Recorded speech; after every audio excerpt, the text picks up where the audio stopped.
foda aqui o trânsito hoje. Como alguns sabem, eu sou morador de São Paulo hoje em dia. Trabalho na Unilula, Federal da ABC, uma excelente instituição e que eu tenho muito orgulho de fazer parte. Mas é isso, tem que pegar um trânsitozinho, não tem jeito. E aí eu queria fazer um vídeo, né, para sintetizar um pouco do que eu vivenciei nesse final de semana e a experiência econômica mais forte que eu vivenciei foi a questão da entrevista do Lula lá na prisão em Curitiba, onde ele, de forma bem sincera, assim, ou então ele é o melhor ator que eu conheço, consegue expressar com os seus graus de liberdade limitado uma boa parte da realidade brasileira e por que existe uma contradição muito importante sobre os modelos de crescimento, desenvolvimento, recuperação de emprego e renda que são defendidos por ambos os lados. O Lula, ele, na verdade, ele defende algo que pouca gente que critica o atual governo defende, né? Ele defende um modelo de desenvolvimento baseado dentro do capitalismo. Ele não defende um modelo de crescimento que seja fora de uma lógica de consumo e produção. Ele não defende um modelo de crescimento baseado em redistribuição pura e simplesmente de renda, e o que não deixa de ser curioso. Ele defende um modelo de crescimento baseado em consumo das famílias, e ele sabe muito bem que a premissa keynesiana de que a propensão média a consumir é o motor da economia, do ponto de vista keynesiano, né? Quando você coloca o princípio da demanda efetiva, ele entende também que o empresário ele passa a investir no momento que ele antecipa flutuações de demanda futura. Então ele entende o papel das expectativas sobre o cenário econômico. Algo que talvez ele não entenda é como que os empresários acabam cooptando o governo para se definirem campeões nacionais ou não. Isso talvez ele não entenda, porque talvez ele acredite que o Estado deveria ter um papel super importante na questão do desenvolvimento do capitalismo, mas não desenvolvimento de empresas pequenas, mas sim no desenvolvimento de empresas campeãs nacionais, onde a maioria está muito mais voltada para o mercado interno. Pois foi isso que aconteceu, né? Você tem um modelo de desenvolvimento muito voltado para o consumo interno e substituição de importação. Então, sempre que um governo ele fala em desenvolvimento, ele quer saber de crescimento, mas quer saber também do saldo de transações correntes, quer saber se está importando pouco, exportando relativamente muito, mas quando você pega a proporção do comércio externo sobre o PIB brasileiro, você vê que nenhum governo dá importância para a abertura comercial.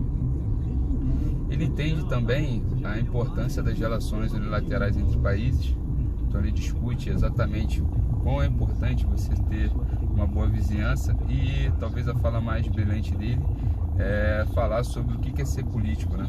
Política é a arte do diálogo e a arte de você ouvir o que não gosta e conseguir, mesmo assim, negociar, conversar e andar entre os antagonistas, né?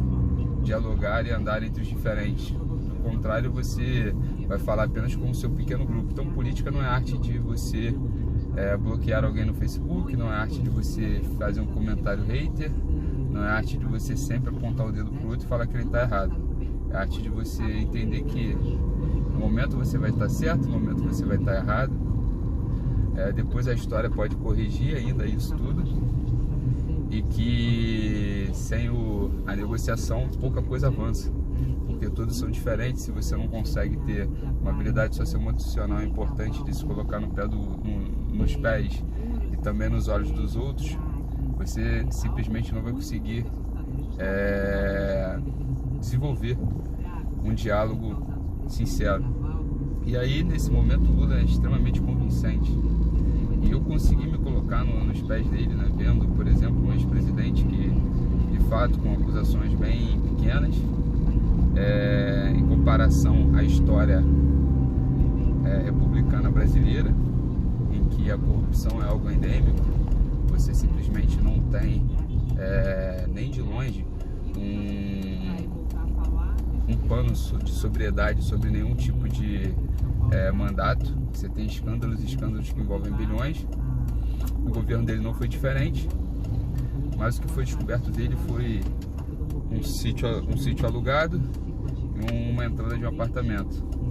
Isso gera uma contradição importante, né, sobre o que foi encontrado e sobre o tamanho da pena, né? Principalmente quando você analisa a jurisprudência da justiça sobre os políticos, né?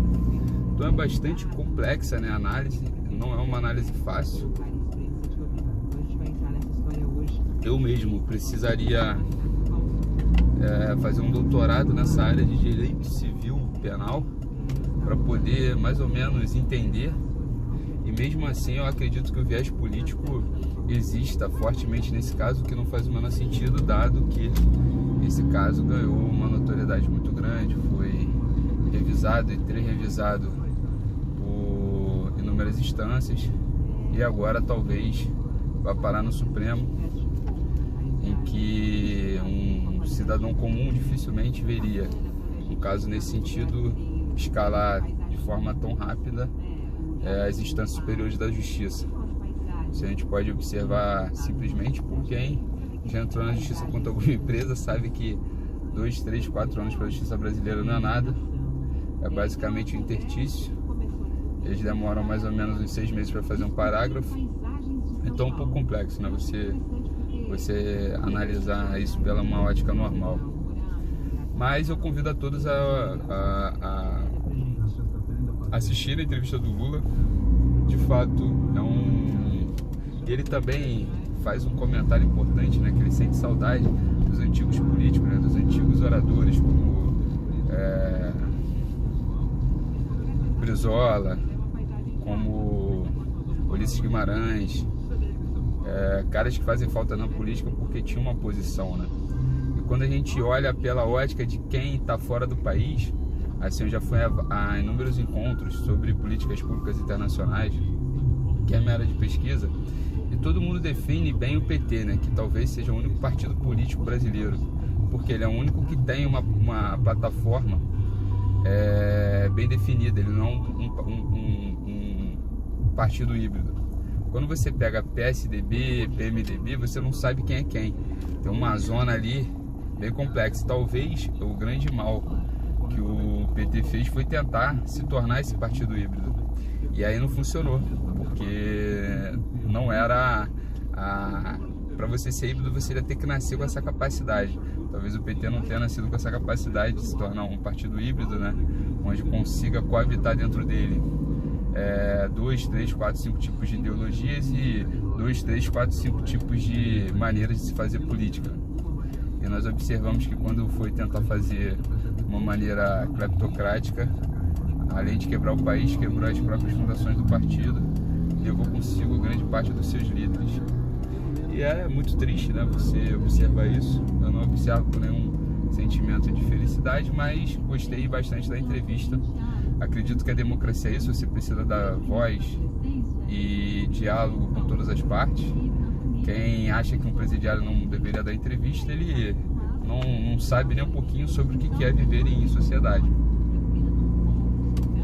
Mesmo um presidiário, na grande parte das democracias do mundo, vota. Eu não sei como que é no Brasil, sinceramente eu acredito que não, dado a logística que você precisa, mas grande parte das grandes democracias que a gente observa mundo afora, os presidiários votam e conseguem angariar apoio para suas causas.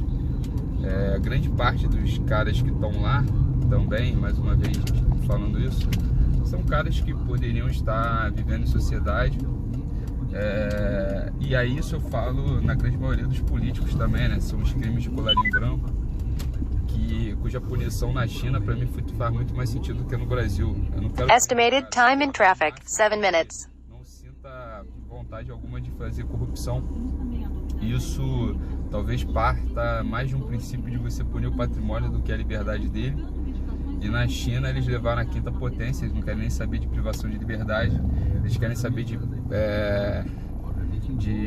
tomada de patrimônio e tomada da vida também. Roubou mais de R$1.200.000 paredão. Então assim, a gente observa como os Red light camera reported ahead. Quando você tem uma escalada econômica que permite o indivíduo de um dia para o outro ascender sua família para um patamar de segurança perpétua, né? Isso mexe com a cabeça do indivíduo e poucos são os caras que conseguiriam se manter íntegros dentro de uma realidade como essa. Muitos do que apontam o dedo para um corrupto sabe que na grande maioria dos casos faria o mesmo, porque quando tem uma leve vantagem não pensam duas vezes antes de tomar para si essa situação. Bom, esse é meu comentário, não tem muito a ver com economia, tem mais a ver com política, mais fazendo uma propaganda não positiva ou negativa, mas uma propaganda sincera sobre o que eu observei do vídeo. Confesso a você que a melhor parte do vídeo são os dois, três primeiros minutos, onde ele fala sobre o humano, né? Relatando a saudade que ele tem da mulher e do filho, falando também que o processo judicial que acometeu e a perseguição e a pecha pública que ele foi submetido foi um dos responsáveis pela morte da mulher, ou seja, é uma situação onde dificilmente você consegue se recuperar e voltar no mesmo homem desse caminho. E é isso. Quem me conhece sabe que eu não tenho nenhuma simpatia por quase nenhum partido e por quase nenhuma ideologia, né? Eu sou pragmático e não ideológico. Para mim, eu utilizo o que funciona, e durante 8 anos o pragmatismo petista funcionou bem no Brasil. Pena que não soube a hora de parar. Um abraço a todos e quem quiser me seguir, fazer comentário, pode manter aí a audiência. Um abraço.